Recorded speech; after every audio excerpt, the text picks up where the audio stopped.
The next speaker is going to be Zen Honeycutt. Zen is a mother. Her children were sick. She decided she was going to do something about it. She founded Moms Across America. She started studying the food, finding out what was in it, how much, and what was it doing. And she has created a movement that has worked in many ways to improve the quality of foods and the information mothers have so they can take their kids from chronically ill to good health, which, of course, is what Bobby Kennedy is talking about trying to do now. Zen, please educate us. Welcome, everyone. I'm so glad you could be with us today at the Children's Health Defense attack on food and farmers. I'm going to be doing a food supply expose and what you can do about the food supply. I've titled this talk, Our Food Supply is Being Poisoned by Industrial Ag, just to get straight to the point, and what we can do to create healthy communities. First of all, the state of toxins in our food supply. I'm going to give highlights of test results of toxins in our food supply that have been gathered from primarily Moms Across America, our organization, and other organizations. And just to give you a quick background, Moms Across America is a 501c3 nonprofit, and we are a national coalition of unstoppable moms. And our mission is to educate and empower mothers and others with actions and solutions to create healthy communities. And we have initiated the first glyphosate testing in America back in 2012 and 13, and we are continuing to test. We have been testing for over 13 years. So we will be going over highlighting some of those test results and then also the possible sources of contamination, what you can do to reduce exposure in your family and community, and what we can do on a federal level. Now, historically, we have known the source of our food and the ingredients in our food. Particularly GMOs have only been in our food supply for the last 30 years, and glyphosate has been used for the last 20 years as a drying agent. Some farmers say, oh, it is a necessary tool, and we would like to just point out that it's only been used for the past 20 years as a drying agent. Before that, swathing and other regenerative organic methods were used. Also, essentially, all food was organic less than 3 generations ago. And as you see in this tiny image of a tribal, a gathering around a fire, women were the ones, men were the ones, would be the ones to hunt and would be protect and provide, right? They would provide the food. The women would also provide in some ways, but through gathering. But the women would be the ones to decide what the food the tribe ate. Whether it was poison or rancid, the women had to know. And if the women did not know what the state of the food was, then the whole tribe could perish. So we're asserting that, we have known for a very long time, and all of a sudden now, just in the past generation, women and other consumers do not know what's in their food, and that's why we have such a problem. So we have lost connection to our local farmers and food sources. We lost the ability to know what's in our food. We are unknowingly poisoning ourselves and our families, and therefore we are in a physical, mental, and reproductive health crisis. So the current U.S. farming situation, and I'm sure many of the other wonderful speakers that you are going to be hearing today and this weekend on this symposium will be going over many of the effects, but what we're just want to highlight is that more than 54%, some pediatricians are saying 70% of our children are chronically ill in America. 2 out of 3 Americans are obese or overweight. Just to add in another stat here, 1 out of 2 men and 1 out of 3 women are expected to get cancer. 3.7 million deaths a year globally are diabetes and high blood sugar related, thanks a lot to processed foods. And global populations are experiencing infertility and are in decline. Some say it's like 33% of young couples are experiencing the inability to conceive. That is a major problem for the future of the human race.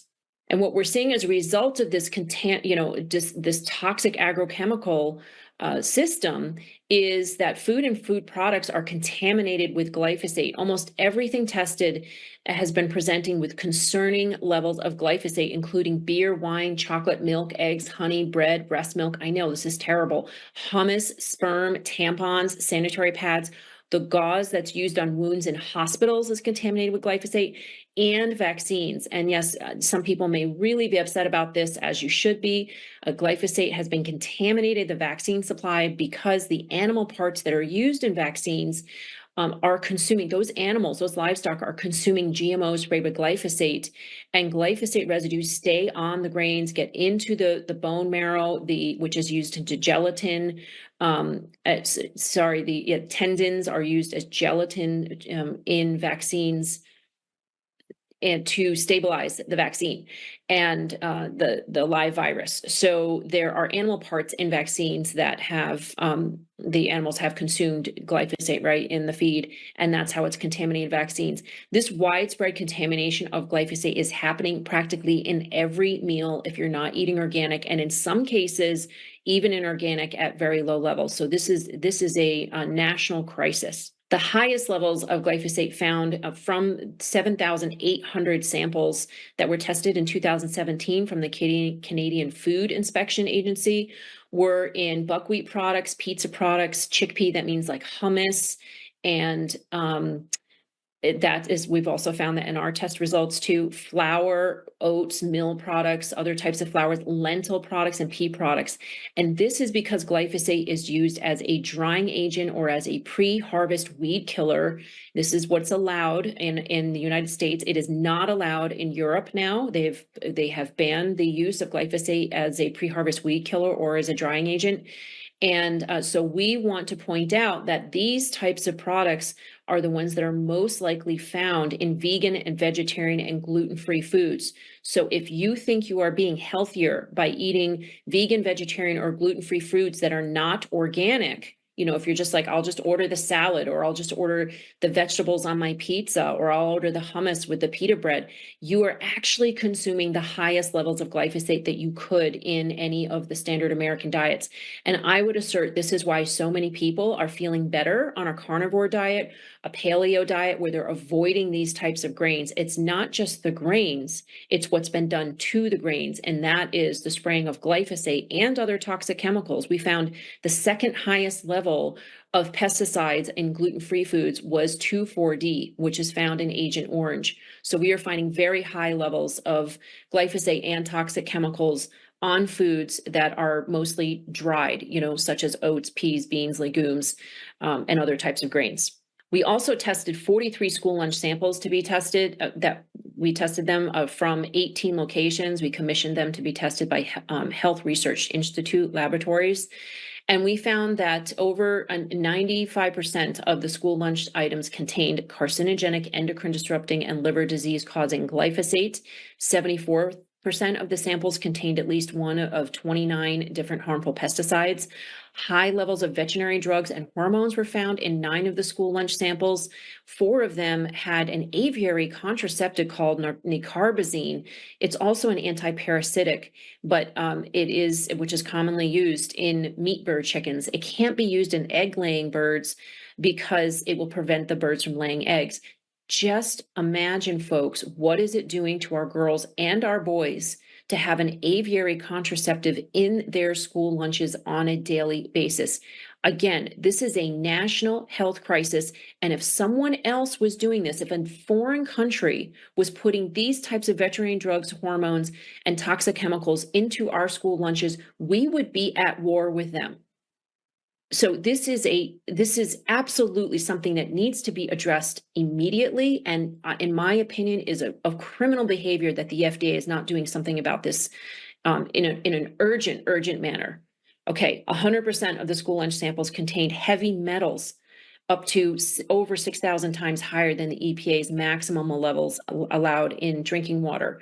And of course, heavy metals have been known to cause neurological damage, permanent lifetime neurological damage, and cancer. So again, another urgent crisis. The majority of the samples were abysmally low in nutrients, and I'll talk more about why that is important in a moment. We also tested the top 20 fast food brands, and we not only did this because 85 million Americans eat fast food every day, we did this because fast food brands are the major supplier of food to our school lunches. Isn't that embarrassing? I think we can do better, America, and that's why we tested, and we're going to tell you the truth of what's going on. The results of the top 20 plus one, we also added in and out, because even though they're number 33 in popularity, because we thought they might have better results. And in general, they did, but unfortunately, they had the highest levels of the heavy metal cadmium in their French fries. We also found 40 to 60% of the top 10 fast food brands contain antibiotics, which are not approved for human use. One, an anti-parasitic, as I mentioned before, the aviary contraceptive was found in a Chick-fil-A sandwich. 100% of the top 20 fast food brands plus one contain glyphosate. 90% contained between 1 and 9 of 27 harmful pesticides. And nobody is doing the scientific experience on the synergistic effects of that.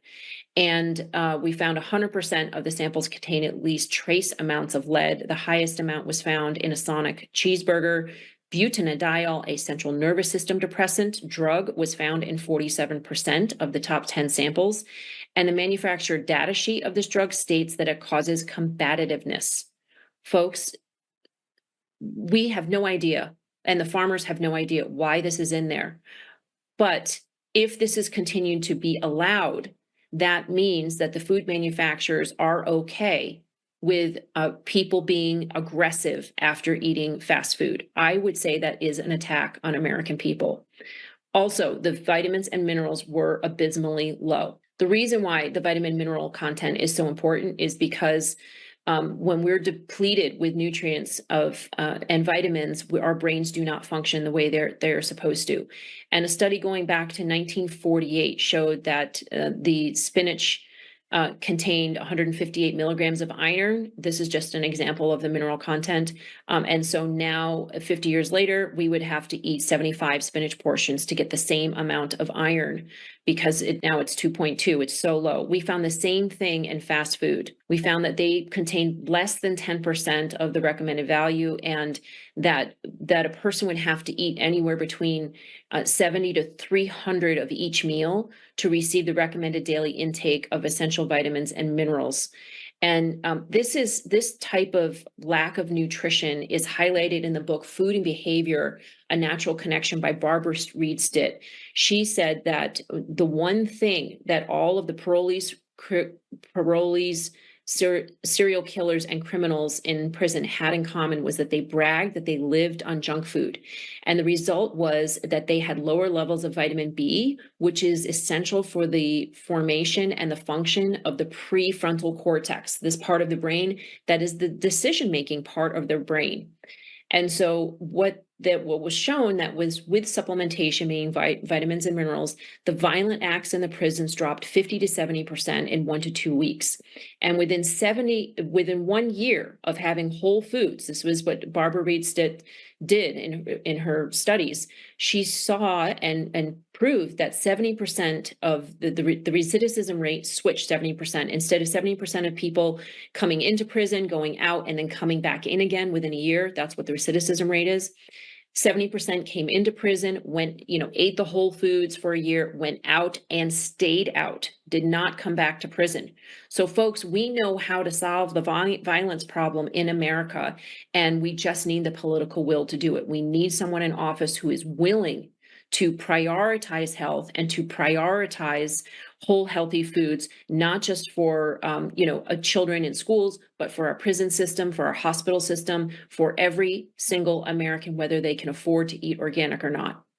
Also, in an animal study that was done out of Strasbourg, Germany, you can find all this information on momsacrossamerica.org. It was shown that a cannibalistic mother hamsters that lived in GMO cornfields reversed their behavior, that violent behavior, immediately upon vitamin B3 administration. And guess what we found in our Chick-fil-A sandwiches? That you would have to consume 380 Chick-fil-A sandwiches if you're a man, and 333 Chick-fil-A sandwiches as a woman if you wanted to get your recommended B3 per day. So what is that doing to Americans? Can we really expect them to not be aggressive, violent, depressed, and to not be able to learn and function properly in America if they don't have proper vitamins and minerals in their food supply?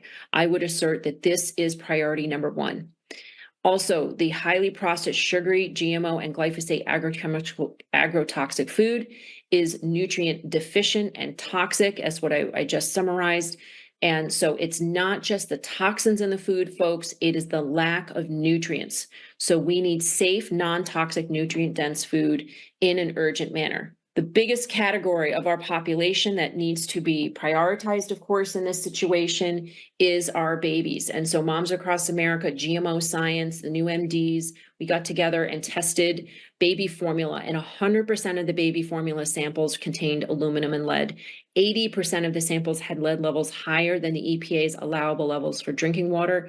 57% had arsenic, 55% mercury, and 35% cadmium. These are all either cancer causing or neurological, brain damage, causing brain damage. 6 out of the 20 formulas were positive for all 5 toxic metals in both samples. One of them, Bub's Goat's Milk Baby Formula, the non-organic version, had 41,000 parts per billion of aluminum in it. And we are aghast. We just are baffled at where the cause is coming from. We think, however, it could be connected with the spraying of aluminum for geoengineering that could be being sprayed down on the fields where the goats are grazing. We don't know about that for sure. It could be connected to, we're not sure if aluminum is in fire retardant spray. We have to do some more research on that. And also what is the machinery is being used. However, the organic version of Bub's Goat's Baby Formula did not have 41,000 parts per billion of aluminum. They had 13,000 parts per billion. So that suggests it's not necessarily the packaging or the manufacturing equipment, that does have something to do with the ingredients. And that is the good news is that can be changed. Now, the highest aluminum level detected, that level was 200 times higher than what the EPA allows in drinking water. So very, very concerning.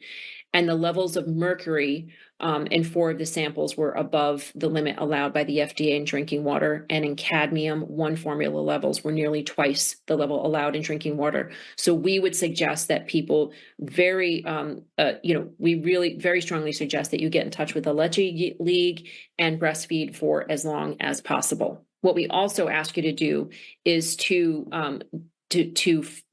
let your senators and representatives know about the baby formula results, and ask your senators to remove this preemption from the Baby Food Safety Act. And you can see this preemption on our website, on our articles, and you can click on the link to take action there as well.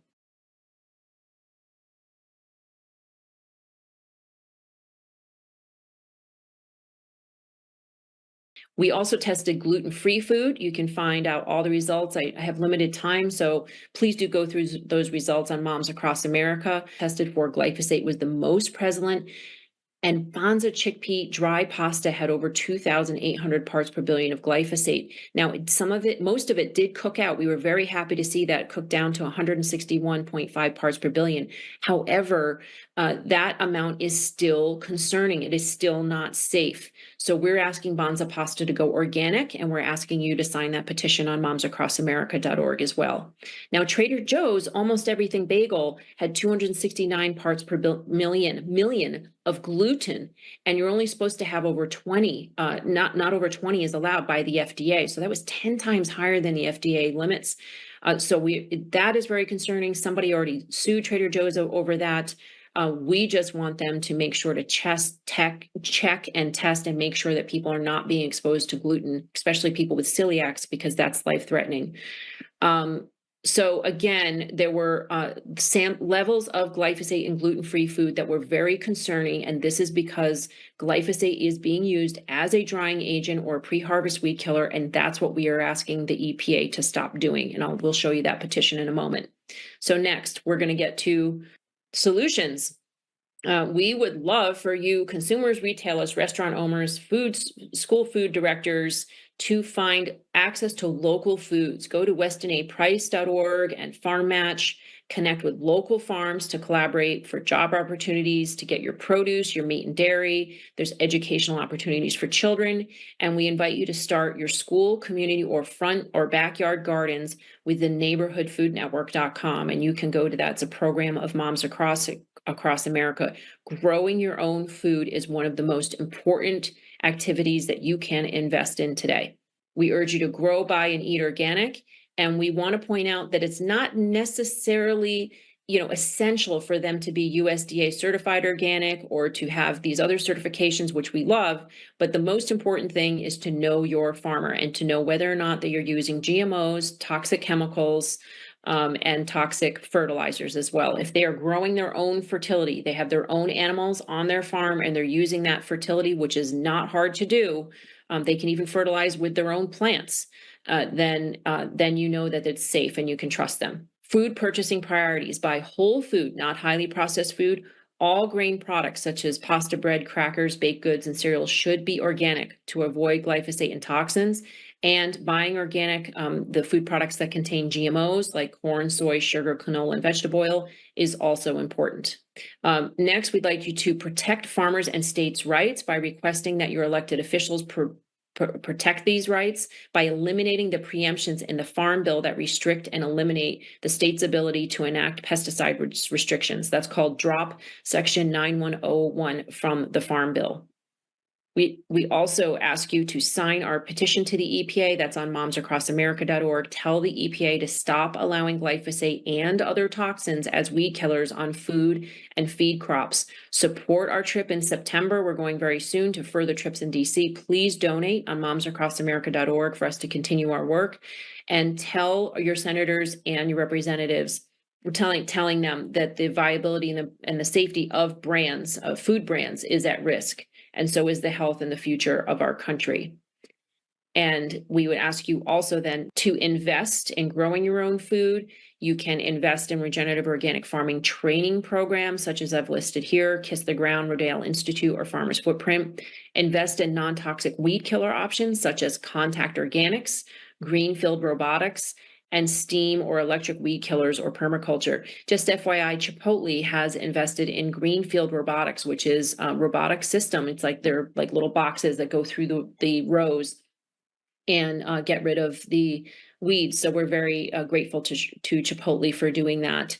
And invest in glyphosate remediation, such as ancient organic bioscience, which remediates glyphosate in the soil. I'm sure Dr. Don Huber is going to be talking more about that. And create consumer awareness for regenerative organic and a thriving future with Moms Across America. If you have any questions, please contact me at zen@momsacrossamerica.org and go to momsacrossamerica.org /data for all of the science that I've mentioned here. And check out my book. It's called Unstoppable: Transforming Sickness and Struggle into Triumph, Empowerment, and a Celebration of Community, to learn more about how you can be our partners in transforming the food supply and health in America and beyond. Thank you so much. Thank you so much, Zen, for that excellent talk. Tomorrow, when we go over solutions, we are going to have a website that goes live and tells you about all the bills that exist to try to solve some of the problems that are being discussed on this symposium and in other areas regarding food and farming. And what Zen said, there's two bills that have to do with pesticides. One is the Baby Food Safety Act, which has some good things in it and has some bad things in it. So we will tell you exactly what you want. You will probably want to have changed in that bill, and you can call your representatives and senators and tell them. There is also a bill that has been stuck into the large bill, which is called the Farm Bill, that goes through every 5 or 6 years. And there is an attempt by Bayer, Monsanto, and their lobbyists to prevent lawsuits for injuries, particularly non-Hodgkin's lymphoma, in workers who were heavily exposed to glyphosate. We don't want that portion of the bill, the Bayer get out of jail free card, to go through, and you probably don't either.